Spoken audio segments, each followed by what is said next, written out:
तो गाजा युद्ध पर इजरायल की घेराबंदी की जा रही है। जानकारी से जुड़ी जल्दी से आपको बिग वॉल पर बता देते हैं। कहा यह जा रहा है यूएन की ओर से मानवीय व्यवस्था ध्वस्त होने के गंभीर खतरे का सामना कर रहे हैं और साथ ही साथ स्थिति तेजी से बिगड़ती जा रही है और एक तबाही में बदल रही है। यूएन ने चिंता जाहिर की है विकट परिस्थितियों से सार्वजनिक व्यवस्था जल्द पूरी तरह से चरमरा जाएगी क्योंकि गाजा का हाल बेहाल है।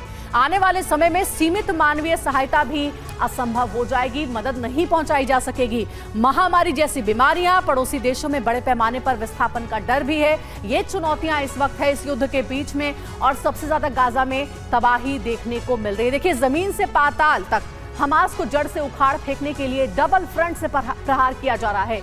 एक तरफ जहां इजरायली सेना आसमान से ताबड़तोड़ हमले कर रही है तो वहीं दूसरी ओर गाजा में मौजूद हमास की सुरंगों पर भी जल प्रहार शुरू हो चुका है। इससे जुड़ी एक रिपोर्ट आपको दिखाते हैं।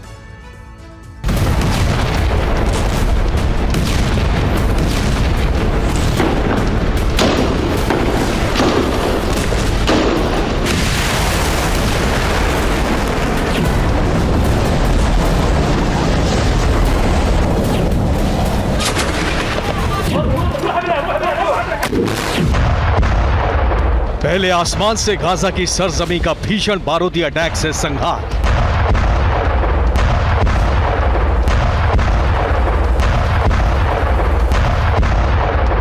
और फिर जमीन के भीतर मौजूद सुरंगों में प्रचंड जल प्रहार।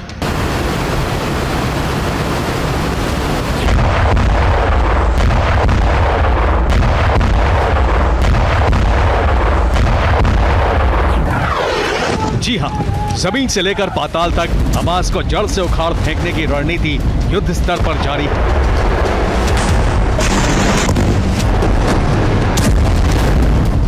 और शायद आईडीएफ के इसी एक्शन का नतीजा है कि बीते 24 घंटों में गाजा हमास की पनाहगाह नहीं बल्कि कब्रगाह बन चुका है।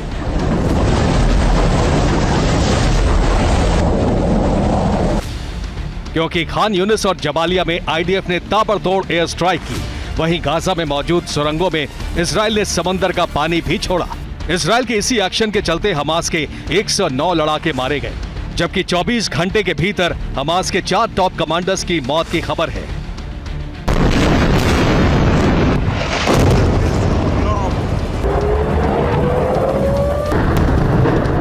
युद्ध के 59वें दिन इजरायली सेना ने गाजा पर डबल फ्रंट से प्रहार किया।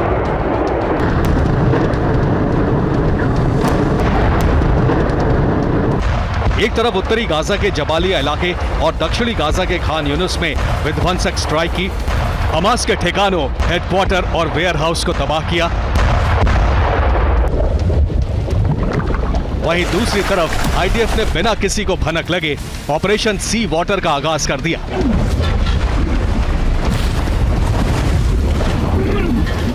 जिसका मकसद था गाजा के कोने कोने में मौजूद सुरंगों में समंदर का पानी छोड़ना, हमास के सबसे सुरक्षित ठिकाने को टनल फ्लड के जरिए तबाह करना। अब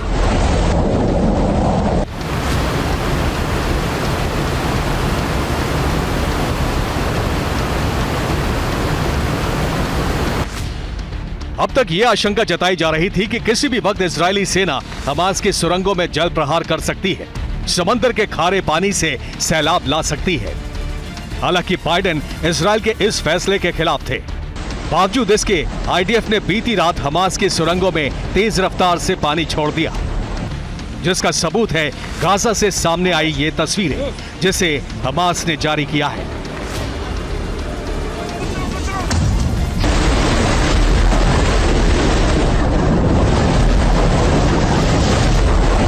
आपको बता दें कि पाताल में हमास के जल समाधि के लिए इजरायली सेना ने जिस ऑपरेशन टनल फ्लड का आगाज किया, उसके लिए गाजा के तटीय इलाकों को पाइप के जरिए भूमध्य सागर से जोड़ा गया।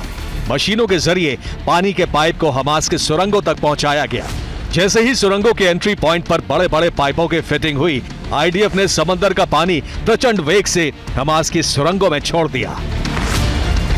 आईडीएफ के इस ऑपरेशन से लंबी और सकरी सुरंगों में बाढ़ जैसे हालात बन गए। अंधेरी सुरंगों में प्रचंड वेग से बहता पानी सब कुछ लीलता गया। उसकी चपेट में जो आया वो तहस नहस हो गया।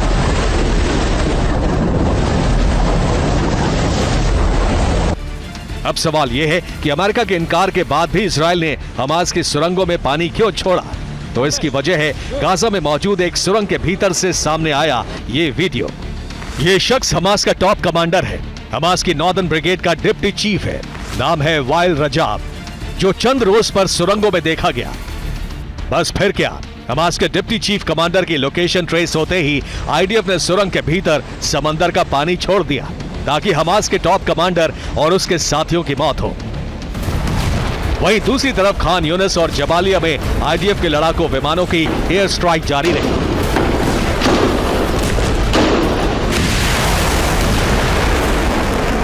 शायद इसी का नतीजा है कि हमास के करीब आधा दर्जन कमांडर तो 24 घंटे के भीतर ही मारे गए। हमास ने अपने मरे हुए कमांडर की खुद तस्वीर जारी करते हुए यह खुलासा किया। हमास की तरफ से जो तस्वीरें जारी की गई थी उसमें हमास के कई बड़े लीडर और टॉप कमांडर सुरंगों में बैठे थे, जिनमें से 5 कमांडर मारे जा चुके हैं। आखिर वो कौन थे, उनके पास क्या जिम्मेदारी थी, ये भी जान लीजिए।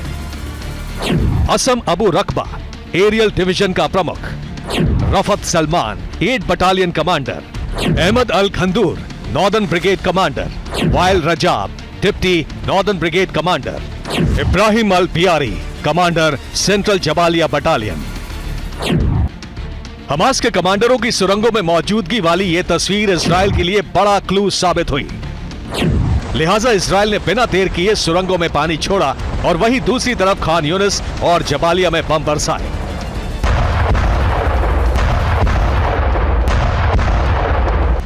आपको बता दें कि इजरायली पीएम नेतन्याहू ये दावा कर चुके हैं कि अब तक हमास के आधे से ज्यादा बटालियन कमांडरों को मारा जा चुका है।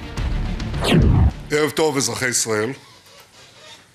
השבוע נדליק נר ראשון של חנוכה. לוחמינו ידליקו אור בחושך, בסמטאות עזה, בחורבות סג'אעיה, בקיני הטרור של ח'אן יונס. האורות יבקעו יחד